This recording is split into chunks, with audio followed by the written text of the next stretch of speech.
కానీ అంత ఈజీ కాదు. సో చాలామంది చాలా ఎక్స్పెక్టేషన్స్తో ఉన్నారు. మోదీ చాలా మౌనంగా దౌత్య వ్యూహాల్ని అమలుపరుస్తూ ఉన్నారు. కాబట్టి ట్రంప్ దిగుతారు, ట్రంప్ టారిఫ్లు విధించరు అని చెప్పేసి. కానీ ట్రంప్ బెదిరింపులు ఎక్కువైపోయాయి, స్పష్టంగా కనిపిస్తుంది. 25% వేశారంటే మనం అర్థం చేసుకోవచ్చు. సో మోదీ ఇక మౌనాన్ని వీడాల్సిన అవసరం ఉందంటారా? ఆ సమయం ఆసన్నమైందా? అండ్ ఏ రకంగా ఇప్పుడు ట్రంప్ని దారికి తెచ్చుకోవాల్సిన అవసరం ఉంది? అండ్ దారికి తెచ్చే మార్గాలు ఏంటి? మోదీ ఏం చేయాలి ఈ సమయంలో? ఇప్పుడు అమెరికా అధ్యక్షుడు డొనాల్డ్ ట్రంప్ బార్కింగ్ అంటే తెలుగులో చెప్పాలంటే మురుగుతూ ఉంటారు. 30 సార్లు అన్నాడు భారత్ పాకిస్తాన్ల మధ్య యుద్ధం ఆపింది నేనే, దానికి ట్రేడ్ లింక్ చేస్తారు. రష్యా నుంచి మనం ఆయిల్ కొంటే ట్రేడ్ లింక్ చేస్తారు. అసలు ఇండియా అంతా అమెరికా జేబులో ఉండాలని కోరుకుంటాడు ఆయన. ఇది పరిస్థితి. మోడీ ఫిబ్రవరి నుండి చాలా ఓపిక పడుతున్నారు. అమెరికా అధ్యక్షుడు 30 సార్లు మురిగినా 30 times ఈ బార్కుడ్ సోఫార్ అండి since India Pakistan war started. But however Modi has been maintaining A tacit silence, A tactical silence, a beautiful. అది దౌత్యం. అంటే భారతదేశేది దౌత్యం, అమెరికా చేసేది అదౌత్యం. దౌత్యమే కాదండి, అది యాంటీ డిప్లొమసీ అనమాట. డిప్లొమాటిక్ ప్రాసెస్ అది ఆయన చేస్తూనే ఉంటాడు. ఇప్పుడు కానీ ట్రంప్ ఆంక్షలు విధించేశారు. ఆగస్టు 1 నుంచి అమల్లోకి వచ్చేసినట్టే. ఇప్పుడు మోడీ మౌనాన్ని వీడతారంటే మౌనాన్ని వీడవలసిన సందర్భం వచ్చింది. అంటే ఓపిక కూడా, ఒక సహనానికి కూడా ఒక లిమిట్ ఉంటుంది. ఒక 0 టాలరెన్స్ లెవెల్కి వచ్చేసింది. ఒక టాలరెన్స్ ఉంటుంది. ఆ బ్రేకింగ్ పాయింట్ అయిపోయింది. ఇక ట్రంప్ మీద మోడీ తన ఉగ్ర రూపాన్ని, అంటే భారతదేశ యొక్క శక్తి పాఠవాలని చెప్పవలసిన అవసరం వచ్చింది అనేది ఇక్కడ మనకు పూర్తిగా అవగతం అవుతుంది. అంటే ప్రపంచ దౌత్యానికి సంబంధించింది ఏంటంటే ఇది ప్రపంచీకరణ యుగం.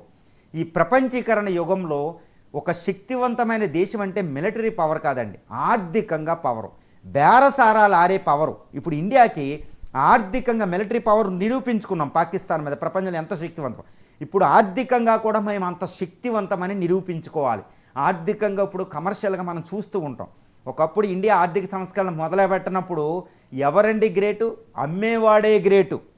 కన్జ్యూమర్ని పట్టించుకోలేదు. గాంధీ చెప్తారు కన్జ్యూమర్ దేవుళ్ళు అంటూడని ఎవడ పట్టించుకోలే. కానీ ప్రపంచీకరణ యుగం మొదలయ్యాక కన్జ్యూమర్ కొనేవాడే దేవుడు. ఇప్పుడు గాంధీ చెప్పింది నిజమైంది. ఇప్పుడు కొనేవాడే దేవుడు. మనం కొనేవాళ్ళం, అమెరికా అమ్మేవాడు. ఇంకా అమ్మేవాళ్ళే ఉన్నాడు. కొనేగలం, అమ్మగలం. మన శక్తి చూపించాలి. ఇప్పుడు మోడీకి టైం వచ్చింది.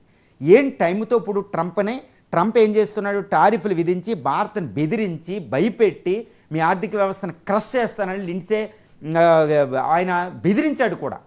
లిండ్సే క్రష్ చేస్తాం ఇండియాని అంత బెదిరిస్తున్నారు వాళ్ళు, బేరసారాలు ఆడుతున్నారు. మరి మనం బేరసారాలు ఆడాలి కదా.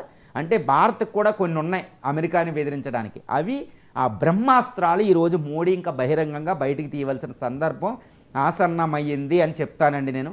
అదేంటంటే ఫస్ట్ బ్రహ్మాస్త్రం బ్రిక్స్ కరెన్సీ. చాలా ఉంటాయి. నెంబర్ 1 బ్రిక్స్ కరెన్సీ ఆయన ఉపయోగిస్తాడు. ఎందుకంటే బ్రిక్స్ దేశాలతో బ్రిక్స్ కరెన్సీ అమల్లోకి వచ్చింది అనుకోండి, అమెరికా డాలర్ పతనం 5 yearsలో 10 yearsలో అయిపోతుంది. అమెరికా నాశనం అనేది మనం కూడా కలిసి ఉన్న బ్రిక్స్ కరెన్సీ ఉంటుంది. అంటే బ్రిక్స్ కరెన్సీ అస్త్రాన్ని భారత్ ఉపయోగించాలి. దానికి ఇనిషియేట్ చేస్తే అక్కడ ట్రంప్ తగ్గుతాడు. నెంబర్ 1.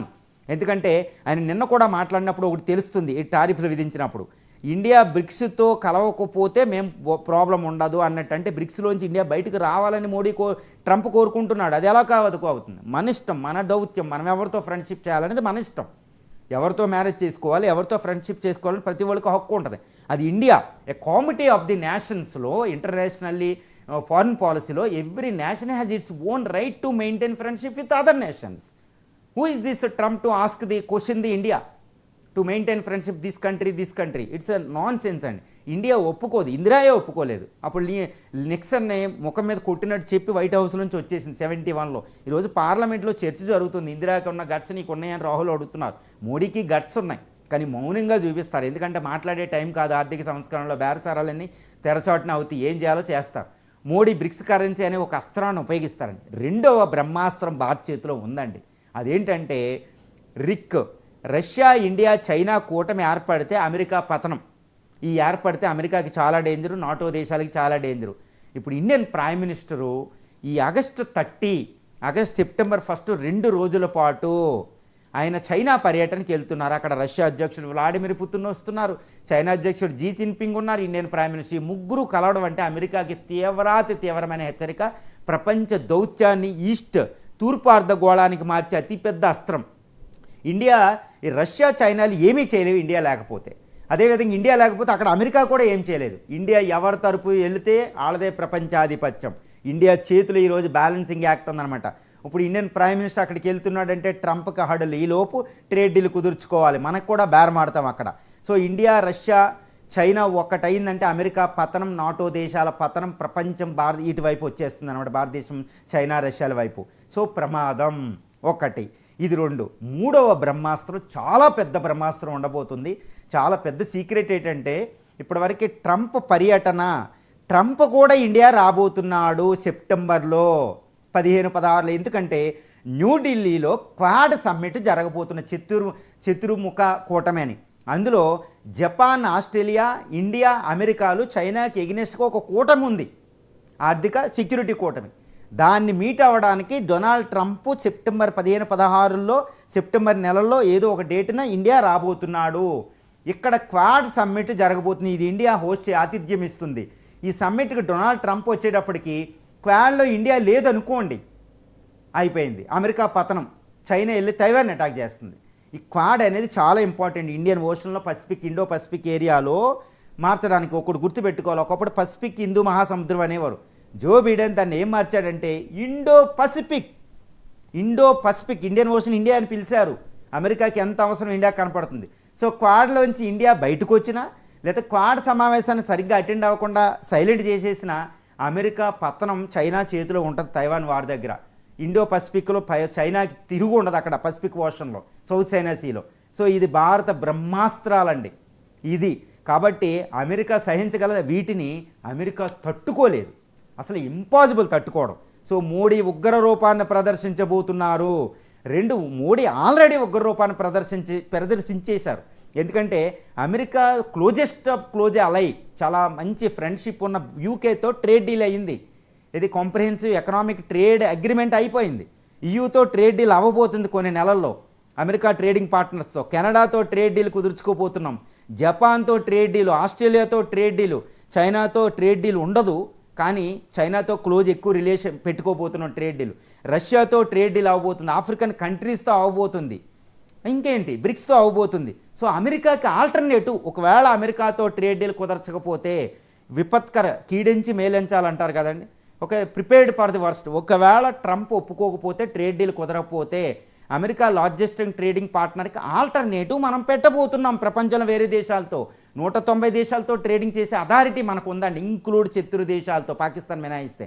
చైనాతో కూడా లార్జెస్ట్ ట్రేడింగ్ పార్ట్నర్ మనం. సో చూసారా, సో మోడీ తన ఉగ్ర రూపాన్ని బయట పెట్టకుండానే, ట్రంప్లాగా మొరక్కుండా, బార్కింగ్ చేయకుండానే మౌనంగా దౌత్యం చేసుకుపోతుందండి. అందుకే చిన్న దేశాలను కూడా మనం వదులుతులేదు. ఒక అద్భుతమైన డిప్లొమసీ భారతదేశానికి ఉండే ఒక బ్యూటిఫుల్ డిప్లొమసీ ఏంటంటే India can talk with any country on the earth.